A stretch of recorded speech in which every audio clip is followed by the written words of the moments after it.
Hey guys, this video is going to break down artificial neural networks completely, and this is the real foundation of all deep learning, and it's going to serve as the foundation of other more complex algorithms that make up, things like LLMs like ChatGPT and movie recommender systems, like how Netflix chooses what to show you, and like self-driving cars. So there's a lot to get through, so this video is going to be a doozy. So without further ado, let's dive in. So first of all, what is deep learning? And if you look at a basic neural network, you'll see there's many layers. There's the input layer. That's where you plug in your initial data. You have these hidden layers in the middle. They do most of the calculations. And then you have your output layer where your output is. And it's deep learning because there's multiple layers of processing. You can see in the middle, there's multiple layers. So that's what deep learning is. And we know artificial neural networks are the foundations of deep learning. So how does this actually work? How does an artificial neural network work? So let's look at the simplest neural network, a single layer perceptron. You have your inputs, your weights, your activation function, and your output, and you multiply the inputs by the weights, and then you pass the output through the activation function, and that gives you your final output. So that's how it works. It's pretty simple. You can see it's just weights times the input, which is the data, and then output, like activation function output. So what's that activation function? Well, it's what decides the final output. It's a function that decides the final output. And you'll see over time that neural networks, it's really just plug and play. You get to plug and play a lot of different formulas in there, and that's how activation functions are. So there's many different types of activation functions that you can choose, depending on what you're doing. And so here's some examples. A really common one is ReLU, and it outputs the normal output except if the value is below 0, it's negative, So if the output is negative or 0, then ReLU just outputs 0. And that's to kind of help, with calculations, with like the negative numbers and stuff. It can mess things up. So that's how ReLU works. And if you need a different activation function, if you're doing like probabilities where you need something between 0 and 1, you'll use the sigmoid function. That's it. You also use the sigmoid function where you're trying to do binary categories, so like this or that. If you're trying to do multiple categories with like different outputs, then you use a softmax function. So those are some of the main activation functions. There's more, but we'll go into it as needed. So here's an example. Let's say we have a single layer perceptron with ReLU as the activation function. Let's say we have 3 inputs. That's your data, 1, 2, 3, and 3 weights set to 1, 2, and -3 to throw things up. So 1 times 1 is 1, 2 times 2 is 4, 3 times -3 is 9. You sum those up and you get -4. So with ReLU activation, the final output would be 0. That's it, because it's not positive.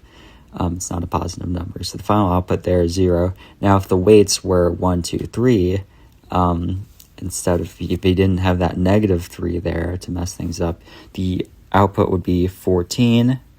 Since 1 times 1 equals 1, 2 times 2 equals 4, and 3 times 3 equals 9. You sum them up together and you get 14, and because ReLU, it's a positive number, then it's just 14. So single layer perceptrons are pretty simple, and you can, complicate things, by adding more perceptrons and more layers. Here's an example of a more complex neural network. Here are all the inputs and all the outputs, assuming everything is there and all the activation functions are ReLU.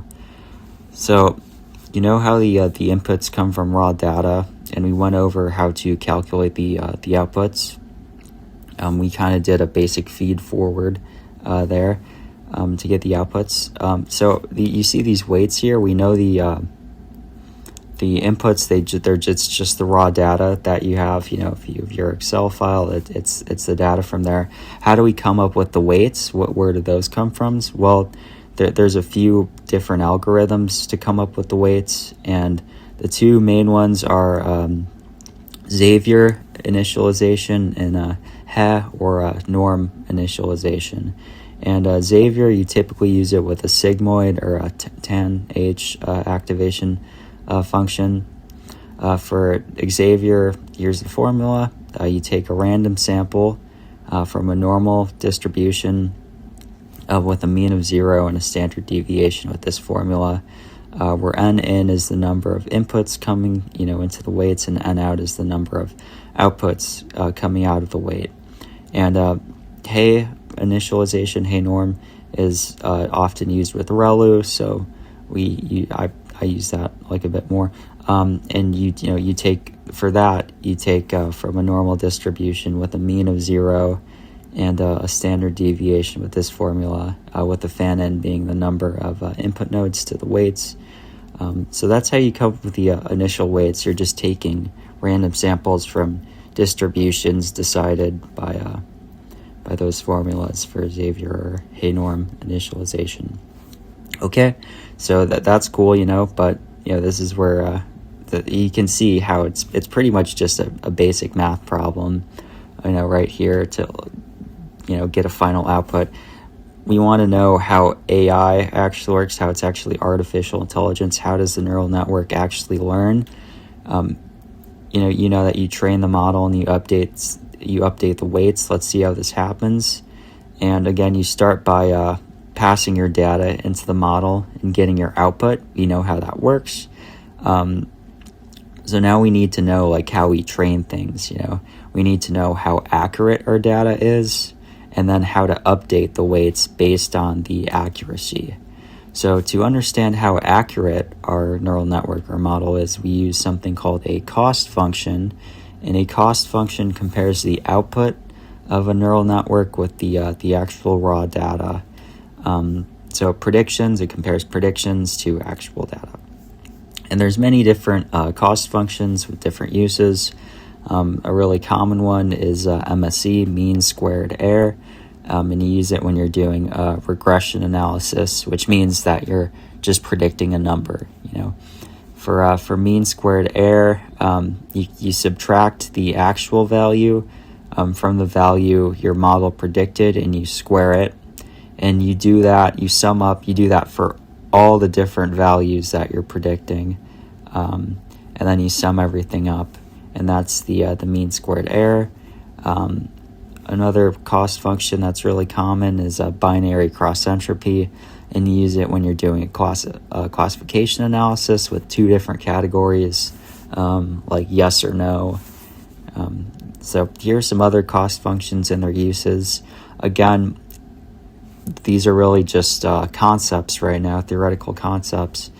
So it's really just about understanding the basic concepts. You'll understand all the different cost functions and everything like that once you start actually coding stuff and getting more into the weeds. So let's look at an example with a cost function. So for example, let's say we're predicting the price of a house based on features such as square footage, number of bedrooms, number of bathrooms, etc. Our raw data, it would be the file, with all the lists containing all the prices of the homes, and each home's zip code, square footage, number of bathrooms, number. It's just the raw data, that with everything. And since we're predicting the number, we're predicting the price of the home. We're doing a regression analysis, and that means we're going to use a mean squared error cost function. So our neural network, it spits out, it predicts an estimated price. We use the training data, and then we compare it to the actual, price from, our actual data with the cost function. Again, this is the mean squared error cost function, and here's what you get. Here's how you use it. And there's many, but we would use the mean squared error cost function in this case. And so this is it. That's how you use it. It's very basic.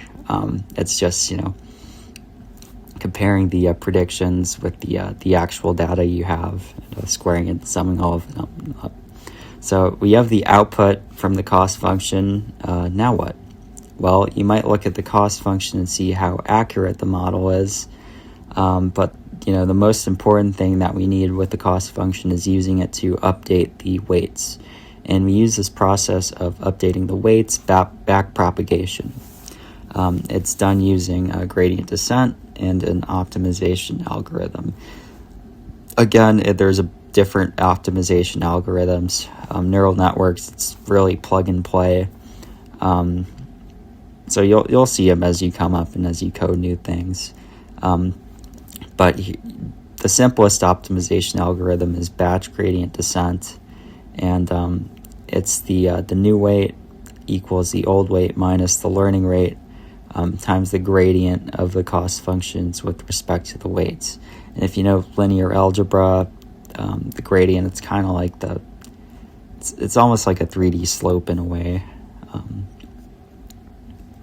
So how do we find the gradient? It involves finding the partial derivatives of the cost function, with respect to the weights. And to do that, we have to jump from the cost function back to the activation function, back to the weights.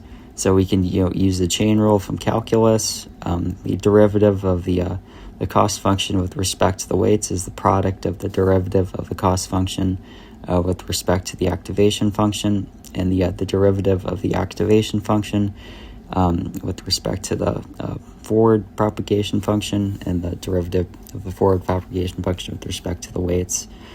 So that might sound confusing. So let's look at an example of finding the gradient of the cost function, and it just involves knowing some linear algebra and some calculus. So in this example, we'll use the mean squared error as our example cost function, and we need to find its gradient.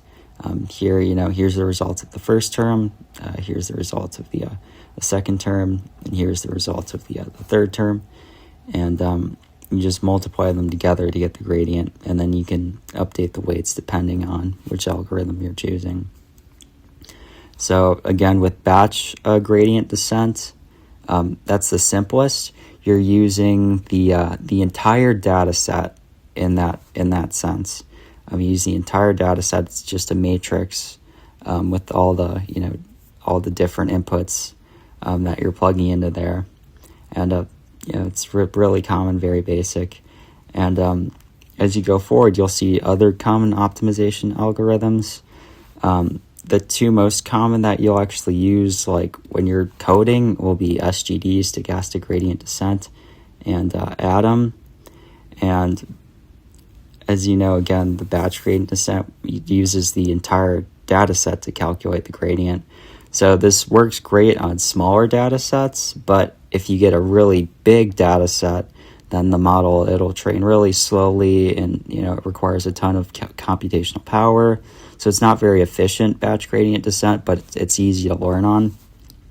So they came up with stochastic gradient descent, which solves this by picking a random sample in the data set and updating the weights based on that sample. And it's much less computationally expensive. So here's the formula for SGD. It's pretty much the same as batch gradient descent, but you can see the X and Y here, which represent the sample set. It's the sample, because you're not looking at the entire data set, you're just looking at a sample. So stochastic gradient descent, it's much faster, again, more computationally efficient. And however, the problem with it is you're updating the model based on a random sample. So that means that because it's just a random sample, that the final weights, they'll oscillate a lot. They'll jump up a bit because you'll get a sample here, a sample there. Some of the samples are way different ends of the spectrum on the distribution for the potential outputs. So you don't want the weights to jump up and down and like a lot. You want them to kind of converge on like the most accurate thing. So how researchers came up to solve that was the idea of momentum. And the momentum, it means less oscillation when updating the weights. And the momentum, it's a momentum term. So you have SGD and then you add the momentum term, and you update the weights by adding that momentum term. It's called the velocity vector to the weight. And the velocity vector, it's the momentum coefficient, gamma, which you typically set to 0.9, but you can, during fine tuning, you'll change it, and you multiply that momentum coefficient by the last velocity vector, and then you add it to the learning rate times the gradient. Now, the first time, if you've coded like neural networks in the past, there's different epochs. You train it like more than once. You do that back propagation thing more than once. So with the first one, the momentum coefficient at 0 because the last velocity vector was not there, but it grows as time goes on. So another algorithm, besides momentum, to fix SGD's shortcomings was RMS prop, or a root mean square propagation. And the idea behind that is pretty much that the learning rate shouldn't just be like one learning rate. It should be adapted for each parameter. And this is the formula for RMS prop. It's the old weight minus the learning rate over the exponentially decaying average multiplied by the gradient.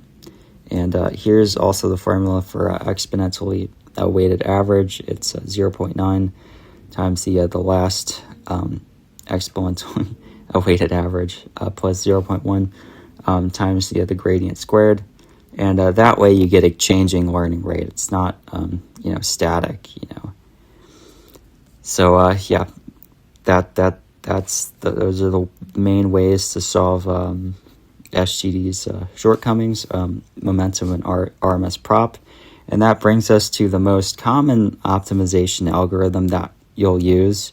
This is the one that you'll see most commonly, and that's ADAM. And the purpose of ADAM was to combine momentum with RMS prop, and it stands for adaptive moment estimation. And here's how you use it. You pretty much you update the moments in there, and then you have your bias correction terms in there. And then after that, you update the parameters with this formula. So it's pretty much, combining RMS prop and momentum. So that's it. Okay. So that satisfies, the theory aspect on neural networks. I understand it's a doozy, there's a lot of different concepts, and it might be hard to absorb everything at once. So I recommend, maybe rewatch the video, and then we're going to do a coding section right now to see how we implement these concepts in code too. Just a quick recap, neural networks, they're made of a set of connected, inputs, nodes, and their weights. You have your activation function to decide the output, the final output of each node, and the weights are initialized with different algorithms. Initialization algorithms. We learned about Xavier and Hay norm. The accuracy of the model is determined by the cost function and how well the predictions of the model align with real data points. And then the weights of the model are updated using an optimization algorithm, most commonly ADAM. So let's dive into some code now, and hopefully we can see how this theory is actually used in the real world. Okay, everyone, we're going to go over a little example in code on here. We have our ANN in here. And what we're going to do is we're going to look at this data set, this Safar 10 data set, and we're going to classify images. That's what we're going to do. So you can see we have these categories. We have 10 categories of images, and we're going to classify them. So to start off, we import some utilities, some libraries we need, like a TensorFlow and NumPy, and then we bring in our Safar data set. We divide it up into our train and our test data set. We're setting our number of classes to 10 because 10 categories, and then we have to normalize everything so that our model can understand it. So we're taking, if you don't know, like each image, it's a collection of different pixels and everything like that. If you go up here, if you look at it's RGBA. So red, green, blue. The max value is 255. Now our model with 255 and everything like that's huge. So we want to normalize everything. So we divide it by 255 to normalize everything. You can see here our Y's, our training and our test stuff. We want to encode them. That means we're dividing it up into different categories.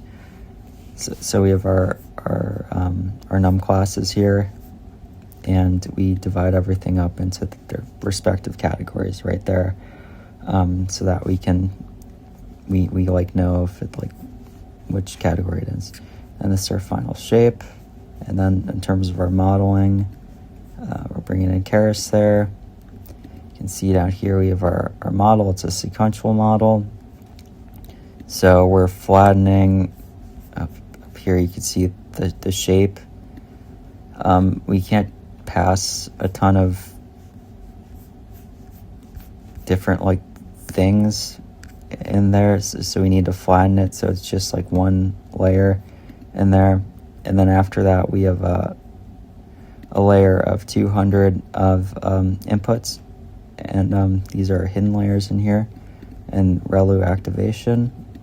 We have another one, ReLU activation, and then our final one with our softmax function, which is going to assign the things to different categories. For optimizers here, you have Atom. Again, we learned about that. With our learning rates right here, we set the learning rate. Now we compile the model with the Atom optimization. Our loss function is a categorical cross entropy because we're predicting a category. And our metric that we're going to use to determine how accurate it is accuracy. So model.fit, this is the training. We have our X train here, Y train. We're going to run it 10 times. We're going to do backpropagation DAG times. Batch size 32, which lines up with 32. Where are we at? Oh, and then shuffle true makes things up. Shuffle the data. Okay, so we train it, and after we want to see how accurate it is, so we evaluate the X test compared to our Y test, and you can see the second value, that's the accuracy there. So it's 17% accuracy, which isn't very good, but typically you'll fine tune it. After this, that's a whole other step, but this is just understanding the concepts. We have our classes in an array, predicting. We're doing a prediction here, and then you'll see these this stuff here. Pretty much when you do a prediction, it'll give you accuracies based on different categories. So I'll say that there's a certain percentage it's this, certain percentage it's this, certain percentage it's this. So you're trying to find the maximum accuracy on there. And that's the final category. So here we just have some of our predictions. So you could see this is a dog, although it's not, image isn't very clear. but it predicted a frog. It's predicting all of these are frogs, which isn't good. It predicts this is a ship, which it's not. This one, I got it correct. So this is not a very accurate model, but that's it. That's the concepts. Now, in the next video, I want to go over something that'll be a little bit more accurate with images. It'll be convolutional neural networks, but that's for another time. I hope this was helpful in understanding the concepts behind artificial neural networks, and thank you.